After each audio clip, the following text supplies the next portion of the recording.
Hi everyone, it's Amber at Prairie Quilt, and I'm here to talk to you about the Handi Quilters again today, and we want to talk about tension. It's probably the most frequently asked question and most frustrating thing for people.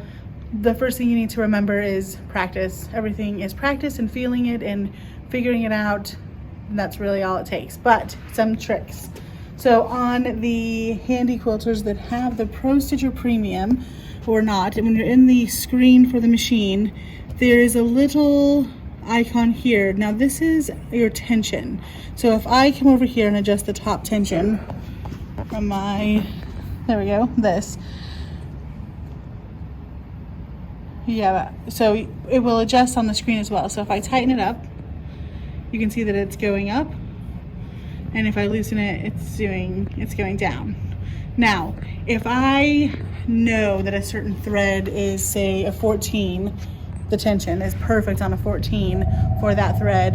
If I put that same thread on somebody else's Handi Quilter machine, even if it's the same exact machine, it's not going to be the same. They're all individual, they're all specific to you. So you could write that down if you wanted to for that thread for your machine, but it's not across the board.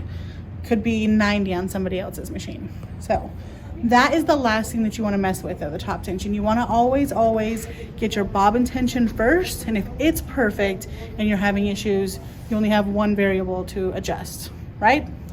The other thing you can do, if you're wondering what kind of issue you're having with your tension, is on your screen you can go to your information, make sure it's on the needle here. So this will give you suggested needle sizes for threads, but also on the bottom here it will give you a little diagram. So if you can see right here, if you can see your bobbin thread on top, that means that you're tight top tension. And if you can see it on the bottom, you have loose top tension. So automatically you know what way you need to go. If it's too loose or if it's too tight. Notice that it's talking only about the top, because you're always gonna make sure your bobbin is perfect. Never have to adjust that.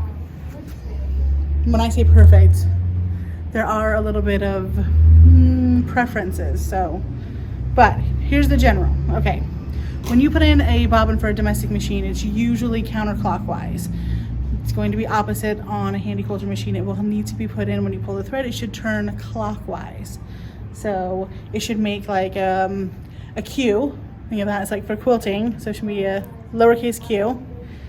And you're going to, can you see that? There's a little slit on top of your bobbin case right here.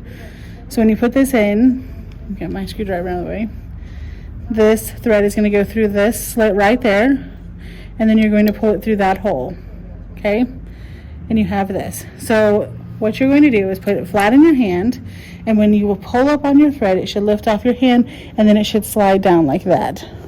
Sorry, am I in your way? Yeah, can you do that again? Yeah.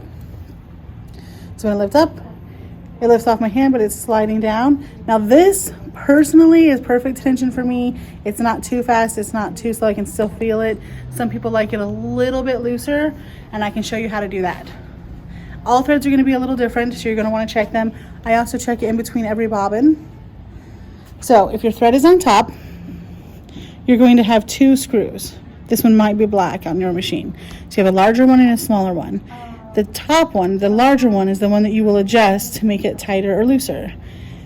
If it's really close to where you want it, it's not even really a movement. So you're going to get your little screwdriver, and I'm going to go lefty-loosey, righty-tighty, just like most things. And if I wanted to loosen this up a little bit, it's really, you probably didn't see that happen, but I did loosen it up quite a bit. You can see how much. So little tiny adjustments on your bobbin case make a big difference. I'm going to tighten it back up. So you don't want it to just stay stationary if you have it too tight. So if I had it like this, oh, I just did it backwards, sorry. All right, so if you're too tight and it's not moving at all and you're having to like jiggle it, that's not going to work. You don't want that. So we're going to go back on here. I'm going to loosen it up to, so again, it lifts off your hand and we're still too tight. That's not what you want. And it's just playing with it. And I really strongly suggest that you put on, see, I don't like that either because it's too loose. It wouldn't really lift off my hand very much. Some people do. It did lift off a little. Just my personal preference. And I would, that's good.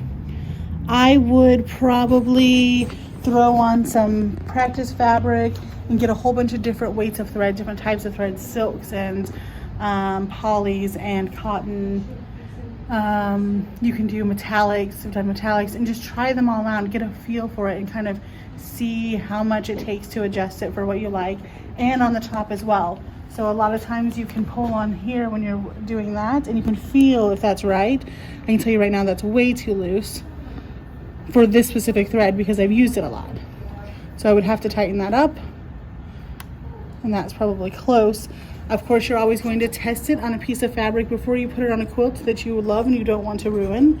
And look at your tension and make sure that everything is working out proper, but just practice and don't get frustrated. It's supposed to be fun.